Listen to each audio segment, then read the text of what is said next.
जय श्री गणेशाय नमः। आप सभी का स्वागत है हमारे चैनल भाग्य विधाता पर। आज हम बात करेंगे एक बहुत ही रहस्यमय लेकिन महत्वपूर्ण विषय पर, मांगल्य स्थान यानी 8वां भाव, जो आपके वैवाहिक जीवन की उम्र और आपके पति के सौभाग्य का असली रहस्य छुपाए बैठा है। क्या आपकी शादी लंबी चलेगी? क्या आपके पति की उम्र में कोई बाधा है? और सबसे ज़रूरी, क्या आपकी कुंडली में सौभाग्य भंग का योग है? सारी जानकारी विस्तार से इसी वीडियो में। अब सबसे पहले जानिए 8वां भाव क्या है। ज्योतिष में 12 भाव होते हैं। हर भाव का जीवन के एक खास क्षेत्र से संबंध होता है। 8वां भाव अष्टम भाव कहलाता है, मांगल्य स्थान होता है। खासकर स्त्रियों की कुंडली में यह भाव पति की आयु, सौभाग्य और वैवाहिक स्थिरता का सूचक है। यह भाव यह भी बताता है कि शादी के बाद आपके जीवन में कितनी स्थिरता या अस्थिरता रहेगी। कौन कौन से पहलू देखे जाते हैं इसके लिए, 8वें भाव के लिए, अब उसको देखते हैं। पति की आयु, अगर 8वां भाव मजबूत हो तो पति की उम्र लंबी होती है। कमज़ोर हो तो पति के स्वास्थ्य, एक्सीडेंट या अकाल मृत्यु के योग बन सकते हैं। वैवाहिक जीवन की स्थिरता के लिए शादी में बार बार लड़ाइयाँ, कानूनी विवाद, तलाक की नौबत या फिर शांतिपूर्ण जीवन। ससुराल पक्ष से संबंध अगर हम देखें इससे, तो सास ससुर से कैसा व्यवहार रहेगा, सम्मान मिलेगा या नहीं। गुप्त जीवन या फिर आपके सेक्सुअल लाइफ के बारे में भी हम इससे देखते हैं कि पति पत्नी के बीच भावनात्मक और शारीरिक जुड़ाव कैसा रहेगा।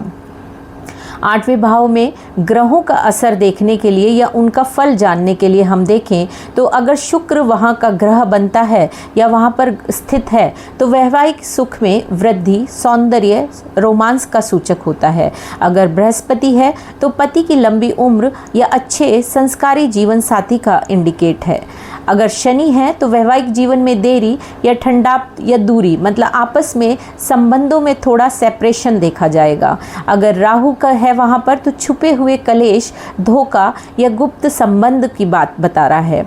अगर केतु है तो मानसिक दूरी और अलगाव आपके रिश्ते में छलकता है। अगर मंगल तो अचानक झगड़े, एक्सीडेंट या मारक योग बनाता है। सूर्य को अगर वहाँ पर देखें तो ससुराल में अहंकार, टकराव या वर्चस्व की लड़ाई हो सकती है। और अगर चंद्रमा है तो मानसिक अस्थिरता या असुरक्षा की भावना को भी दिखाता है।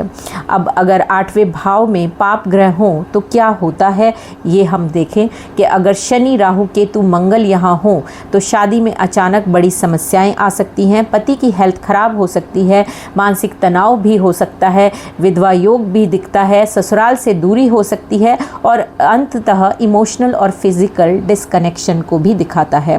लेकिन एक बात ध्यान दें, हमेशा कुंडली की पूरी स्थिति, दृष्टियां और 8वें भाव के स्वामी की दशा देखकर ही भविष्यवाणी करें। 8वें भाव में शुभ ग्रह होने के फायदे भी होते हैं। अगर शुक्र या गुरु यहाँ हो तो पति की लंबी आयु, गहरा रिश्ता, आध्यात्मिक जुड़ाव, ससुराल से सहयोग, भाग्य की वृद्धि को दिखाता है। अगर 8वें भाव का स्वामी अच्छा हो तो विपरीत ग्रहों के दोष भी कम हो जाते हैं, जीवन में संकट टल सकते हैं।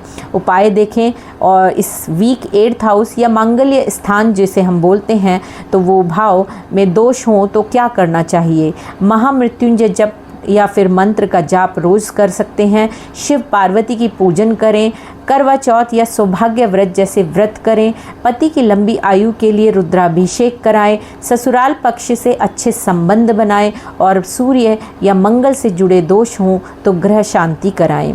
केवल डर नहीं, समाधान है। दोस्तों, 8वें भाव को लेकर डरने की ज़रूरत नहीं। हर कुंडली में कुछ न कुछ दोष होते हैं, लेकिन समझदारी, उपाय और अच्छे कर्मों से हर परेशानी का समाधान संभव है।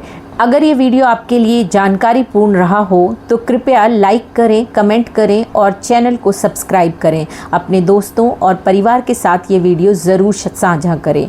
और अगली बार हम लाएंगे सप्तम भाव और वैवाहिक जीवन के दूसरे रहस्य। तब तक आपका सौभाग्य हमेशा बना रहे। जय शिव शंकर।